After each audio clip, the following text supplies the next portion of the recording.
In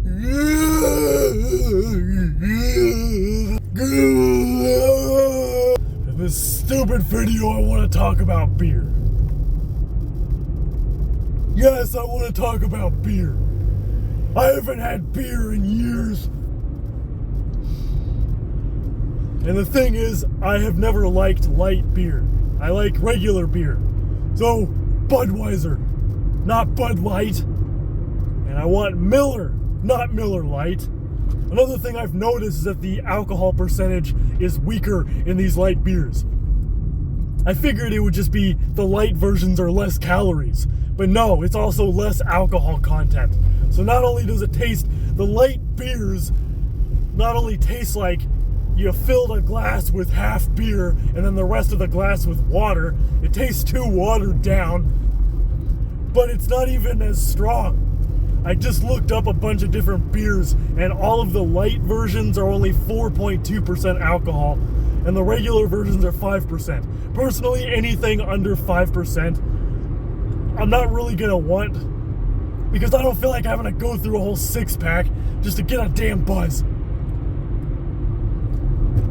I'd rather just have like 2 or 3 beers and get a decent buzz and that's it. So that's why I prefer like 5 or 6%, but that's why I just drink sangria. That's basically my go-to beer because it's obviously gluten-free. I can never eat bread ever again.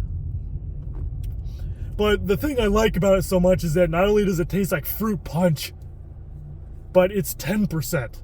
So I can easily get buzzed off of, well, sometimes I can get buzzed off of 1 glass of that stuff. Because 10%, that's essentially like the same alcohol content as 2 beers. 2 regular beers, I might add. Not that light crap. I still have some of that stupid gum in my mouth. So as I was saying, back when I was a little kid, my dad used to drink Miller Lite. I was like, what is that? I remember having my first beer when I was like 4 years old. Like 4 or 5 years old. Because there was always beer in the fridge. So I grabbed one and I'm like, what is this? This tastes like piss. I only took 1 sip of it and I was like, this is gross. And then when I hit puberty, I was like basically praising beer. I was like, screw hippie potheads, beer is better. Beer! I don't know why. Because I'm pretty neutral about the taste of most beer.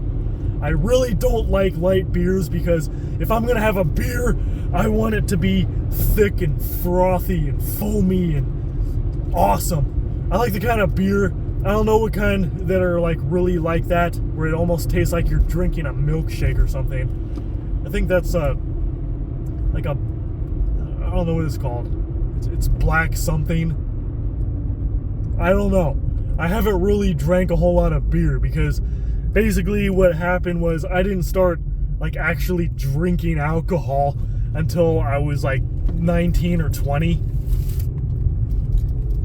And even back then, most of the time I would drink, it was usually liquor, like either vodka or whiskey. Back in the day, like it was always Sky Vodka, sometimes Smirnoff, and for whiskey it would always be Jack Daniels. And my friend was always getting arrested for stealing bottles of it at the grocery store all the time. I think he got arrested, like caught and actually arrested once. I don't remember what happened, like if the people in the store actually stopped him or what, but it's like he's always been known as a fighter. Like he would just shove everyone out of the way and run. So I don't even remember how exactly he got caught. I wasn't there. I just heard about it from like everyone else, and then we ended up talking about it later on whenever the cops dropped him off at his parents' house. But yeah, that's basically what I drank back then. So by the time, that was right around, because sometime shortly after I turned 21 was when I started developing this intolerance to gluten. It started off really mild, and then it just slowly but surely, the more I would have gluten, like any sort of bread products from that point onward, my gut would start hurting more and more. Like I would just go through waves of spontaneous gut pain. Like, you just feel like someone punched me in the gut. And I'd have diarrhea and feel itchy and crappy and all that. It was annoying. But so basically, from like 19, 20, 21, I didn't exactly drink a whole lot of beer. Like, that's when I started sort of drinking, and I did have beer on and off. I remember when I was homeless back in 2012, and I hung out with John. He would buy us both a 40, and that was like my first time actually legitimately getting drunk off of beer, because I think I always got the Budweiser 40, like regular Budweiser, not that light crap. And I don't remember what the alcohol percentage was. I would assume like 5 or 6%. But a 40 equals to like 3 beers. But yeah, think about it. That was the beginning of alcoholic made video. So I was a lightweight, because a 40 is only the equivalent of like 3, maybe just slightly over 3 beers. Because think about it, 40 ounces. The average beer, one regular beer, is typically about 12 ounces. So do the math. 3 beers is about 36 ounces. 40 ounces, it's only 4 ounces more. So it's like maybe 3, it's like 3 1/4 of a beer. But that 40 was all it took. By the time I was like a third of the way through that 40, I was like practically wasted. I was like, whee! We would always just get a couple 40s, and then we would walk over to like some random park that was like a block or 2 away. We just go to wherever that's deserted, and we just like chill and drink and talk about stupid shit. And then every time I would finish that 40, I would already be gone, and I would just like, my favorite part of it was finishing the 40 and then throwing it at the wall. I would always do that every time. That would just be like, that would basically be like our thing. Like, we would just go get a 40, go to a random park, get buzzed, and then I would just throw the empty bottle at the wall. And it was just so satisfying just seeing the bottle shatter across the wall. I still have some videos of basically back in 2012, the aftermath of chugging a 40, and then I would walk home. I think at the time I was living with Greg again. Because I've lived with Greg so many damn times. Oh. So back in 2012 when I was homeless, I was once again living with Greg again. A lot of the times when I live with Greg, it's kind of on and off. Sometimes I'll be there for like a year. Sometimes I'll be there for like 6 months. Sometimes I'll be there for however long I'm there for. So I would just walk back to Greg's house at like 10 or 11 at night, drunk. And I remember that his sister, when his sister used to live there, she would have this toy piano. Like, it was a full-size piano, but it was like a cheap one. I think it was like just all plastic or whatever. And it was always downstairs in the living room, like on one of the tables or something. And I would just go over there and just start like screwing around with the piano and playing something that sounds like, it just sounds like it's terrifying. It just sounds like something from a thriller film. And I don't know, those days were pretty fun, even though at the same time it was kind of boring, because like most of the time when I was at Greg's house, like, we would do nothing. There's nothing to do there. So I would primarily just be sitting around the house, bored out of my damn mind. But yeah, I haven't exactly tried a whole lot of beers, but on average, I think it takes like 3 or 4 regular beers, not that light crap, but 3 to 4 normal beers for me to like get a buzz. And I don't remember how many different types of beer I've tried. I know I've tried Miller beer, I've tried Budweiser beer, I've tried Michelob Ultra, Michelob beer. I don't know if there's just a regular Michelob, or if Michelob Ultra is basically the only beer that they have.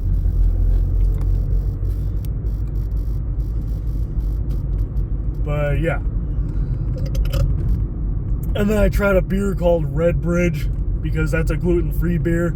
I don't really like the taste very much. It literally just tastes like a Bud Light. That's the best way to describe it. And I think that the alcohol percentage in the Red Bridge gluten-free beers is only like 4%. Like regular light beers like Bud Light is 4.2% last time I checked it last night. So the gluten-free beer is even more weak than regular light beer. So I'm not really a fan of a lot of gluten-free beer, even though I've only tried one gluten-free beer. And it's like, it wasn't bad or anything. I wasn't really a fan, you know, because like I said, it tastes like a Bud Light or some other kind of light beer. I don't like light beer. I like frothy, foamy, thick, like pretty much a milkshake almost kind of beer. And typically with like regular Budweiser, regular Miller beers and those kind of things, the regular ones are a lot more frothy. Like they taste more like a full-blown beer. That's why it's like throughout most of my life, I'm always like, even back when I was a kid and I tried a beer for the first time and then like eventually I tried like a regular beer, not this light crap. I'm just asking my dad, like, how do you drink this stuff? It tastes like piss. Like, at the very least, why can't you just drink a regular beer? What is with you in this light stuff? Like, we're both skinny. It's not like you have to worry about the calories, because there's like almost twice the amount of calories in a regular beer compared to a light, hence the whole reason why they're called light, because it's literally just watered down beer. Like, why don't you just, I don't understand why you can't just get the regular beer, because they cost the same. A 24 pack of the glass bottle beers is $18, and the light version is also $18. You can get a 30 pack cans of Bud Light or Budweiser. They're both I think about $22 for a 30 pack. So it's like you could get 0.8% more alcohol per can, not to mention it tastes better. It feels like you're paying twice as much in the long run to get this light crap, because it's watered down. It doesn't just taste watered down. It really is watered down, because the alcohol is weaker and it just tastes like they emptied half of it out and filled the other half of it with water. And it's like, so I'm always asking him, why don't you just have regular beer? Why are you always getting this light beer? Because like the second that I tried a regular Budweiser beer or a Miller beer instead of this light Miller beer or the Bud Light, I'm like, the regular beer tastes so much better. Like it actually tastes like a full beer. It doesn't taste like piss. And he's all like, oh, the regular ones give me a headache. I'm like, how the hell does a regular one give you a headache? How does that make any sense? I don't know. I've never heard of that happen before. Like you're saying, I don't know if it's like just one regular beer gives him a headache or something, or he just, I don't know. Because back then he would drink beer like it's water, so that's another thing. Like maybe he was also doing it so he doesn't get a beer gut. Because that's what a lot of people, they have a beer gut where they basically have a pregnant looking gut because they drink like a 6-pack just about every other damn day. So with regular beer, that's a lot of calories. Like with one regular beer, it's like 2 to probably almost 300 calories per beer. I think it's at least a couple hundred calories for every beer. And I believe the light versions are like 50 to 70 calories. So it's just a lot of extra empty calories. And that's where the beer gut comes from, where some people look like they're pregnant because of all the damn beer that they drink all the time. So I guess that would also make sense to have the light version, because he would drink so much beer like almost every damn day. He would do that for years. Like since the day I was practically born, he was always drinking beer like every other damn day. He would have like 10 30 packs just stocked up in the garage. There would always be a 30 pack in the fridge. So I still have a tiny bit of that gum stuck to my teeth. And I spazzed out, and part of it like just flew into the back of my mouth. I'm like, ugh. Screw Project 7 gum, damn it. I cannot stress this enough. Do not, I repeat, do not get Project 7 gum. If you ever go to the store, because I think the last place I saw it at was Walmart, but if you ever go to a store that has gum and it says Project 7 gum, do not ever buy Project 7 gum. Boycott that shit. That is the most nightmare-inducing gum I have ever had in my entire life. If you haven't already seen the other stupid video, I was literally about to get into a fist fight with that stupid gum because I just felt like I was gonna turn, like I felt like I was just gonna turn it into a mask and cover my whole face with it. I couldn't get it out of my mouth. I couldn't get it off my face. It was just getting all over the place. I couldn't even throw it out the window because it was just a giant sticky wad of melted cheese.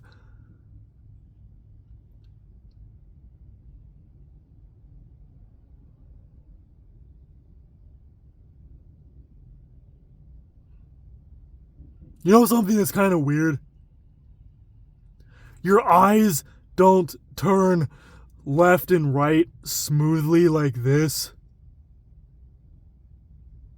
They turn like instantly like this. Let's see if it's still choppy when I'm following my finger.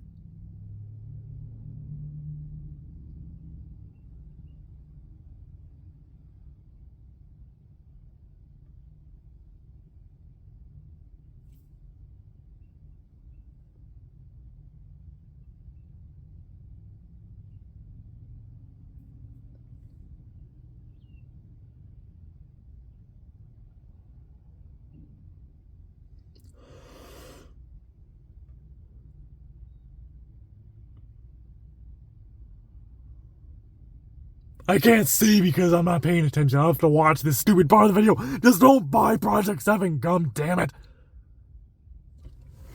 Anyway, back to the beer. So let's see, what kind of beers have I tried? Budweiser, Bud Light, Miller, Miller Lite, Michelob Ultra.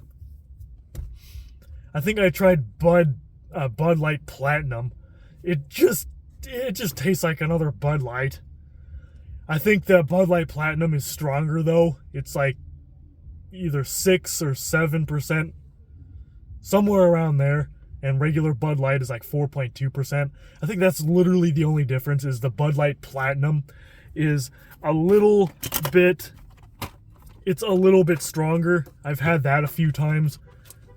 And then I think I had some lime beer, Budweiser Lime or something. I remember, it's been such a long time, but I think I remember having that.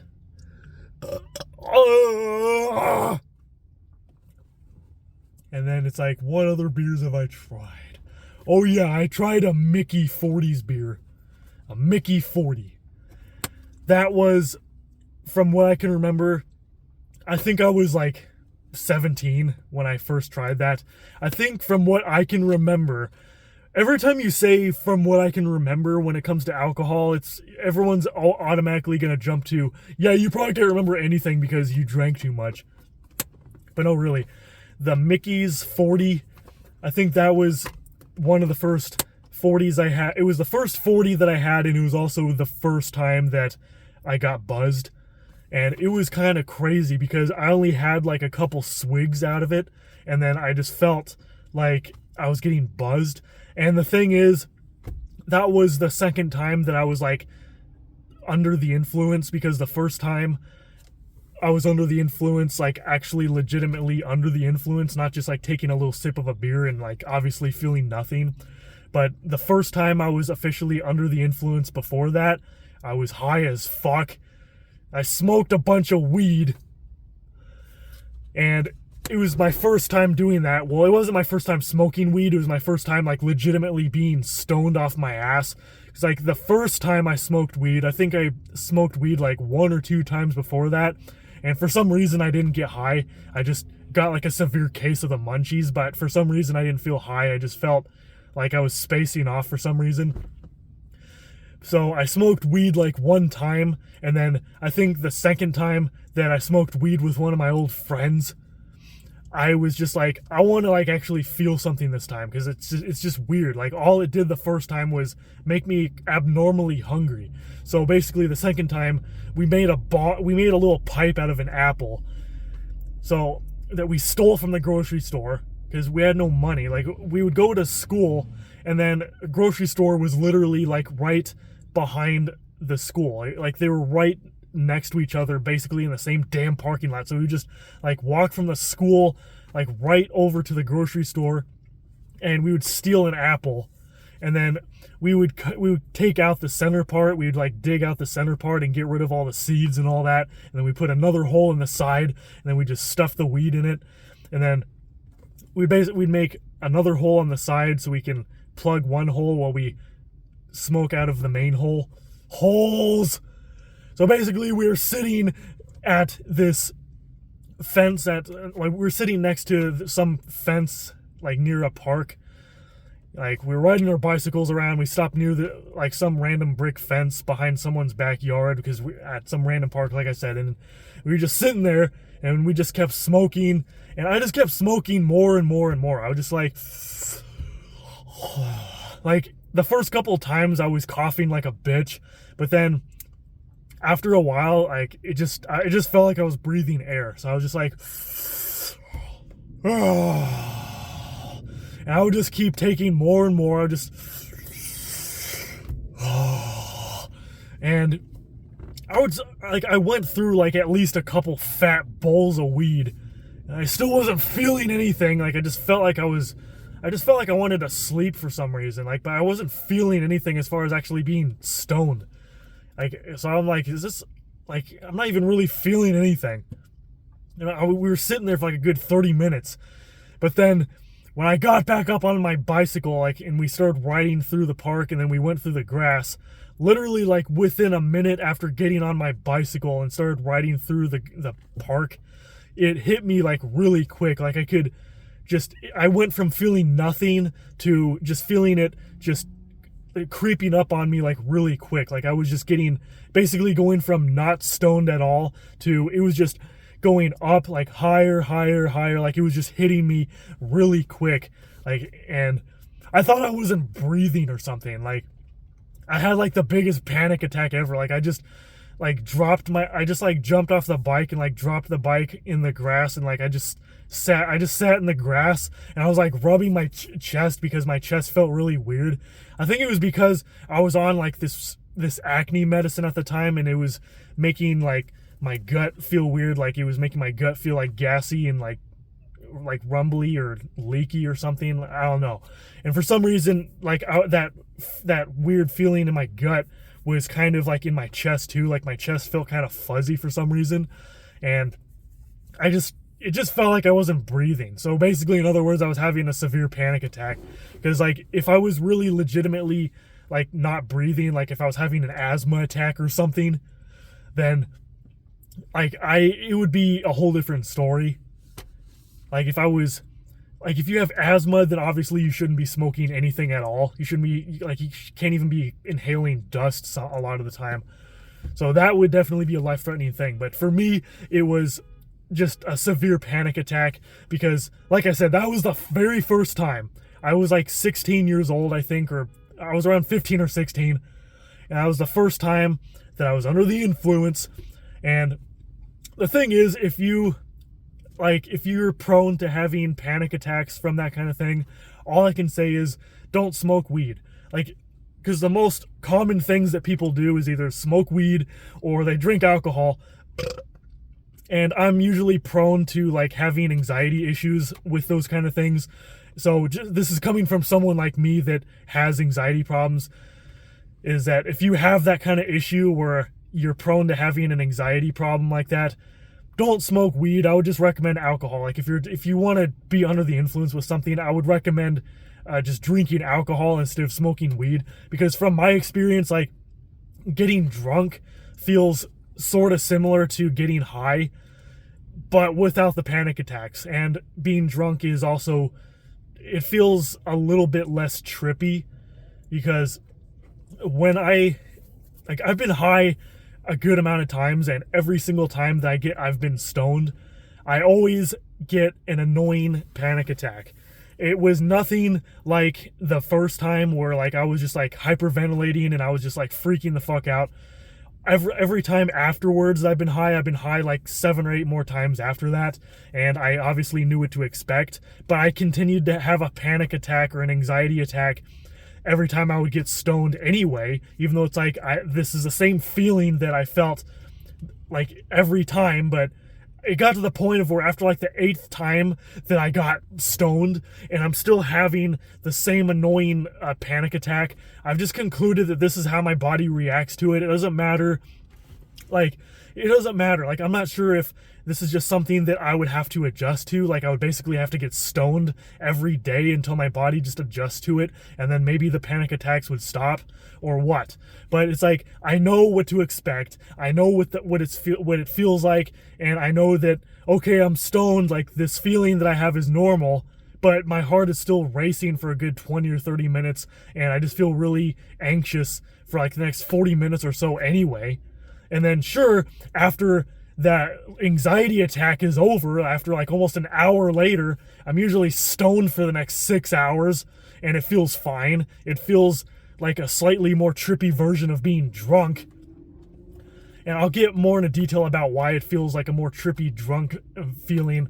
But yeah, it's just, the thing is, I don't necessarily mind being stoned.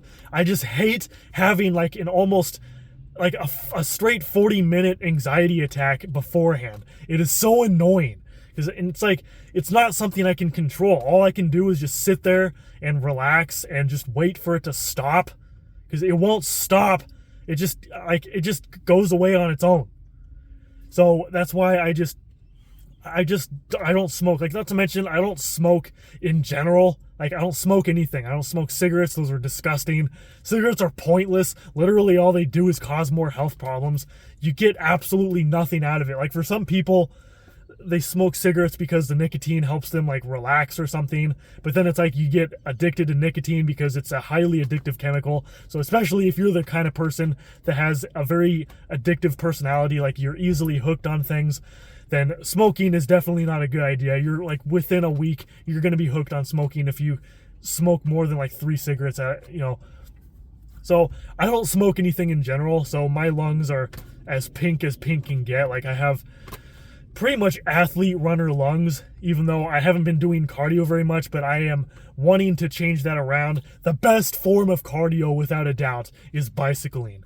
So like, it's better than walking. It's way better than jogging and sprinting, because like, I don't really like jogging or sprinting or that kind of thing because it puts too much pressure on your joints.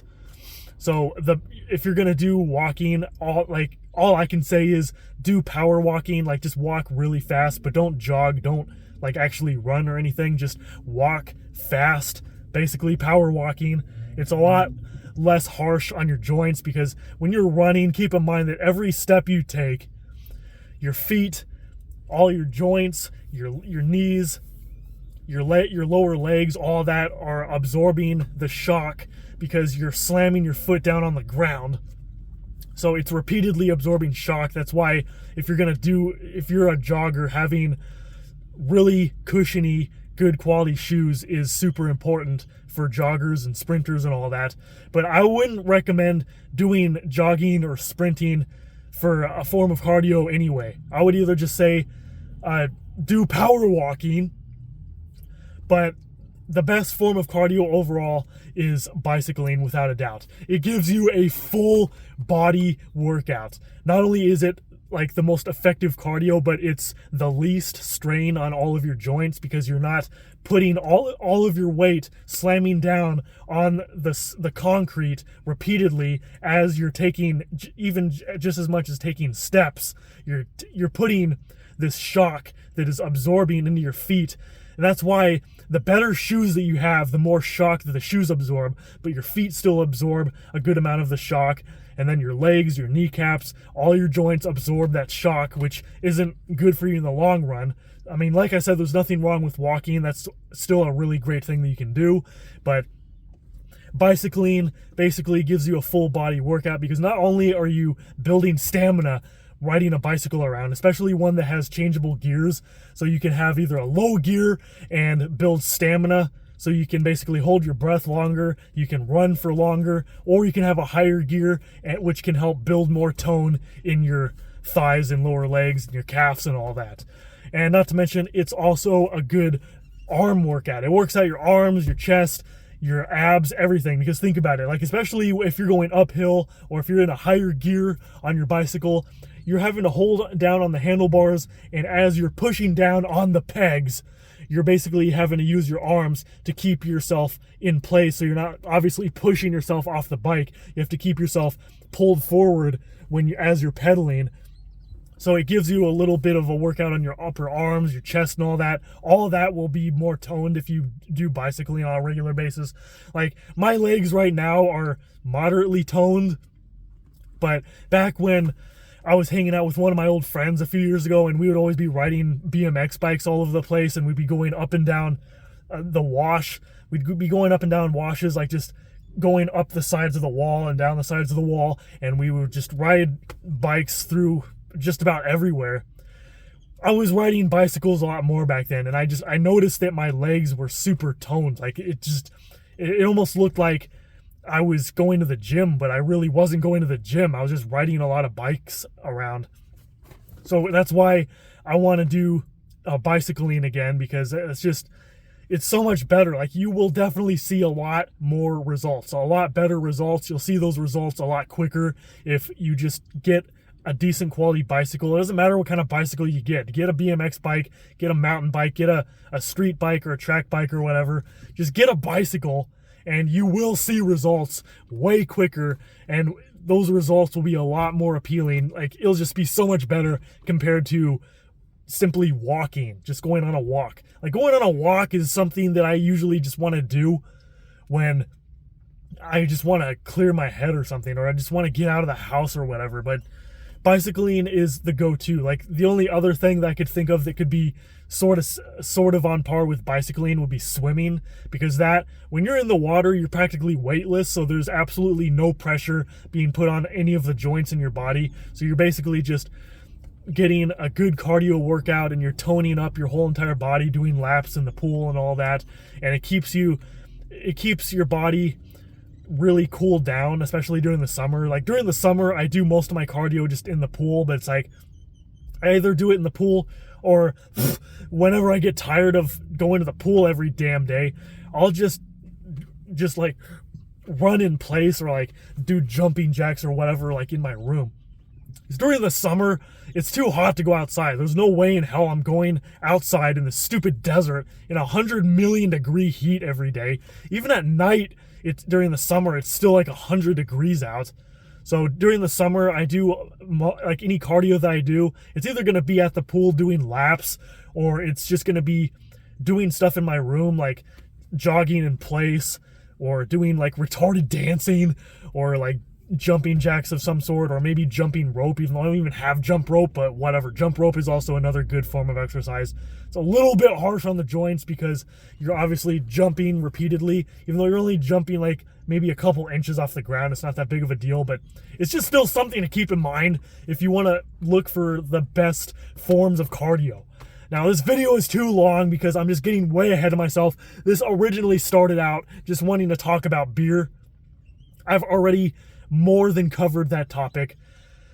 Can't drink beer anymore, and I've only tried one gluten-free beer, Redbridge, and I'm kind of neutral about that. Like I kind of want to try more gluten-free beers, but most of the gluten-free beers that I see are really weak. They're like 3.5 to maybe 4.5% at most.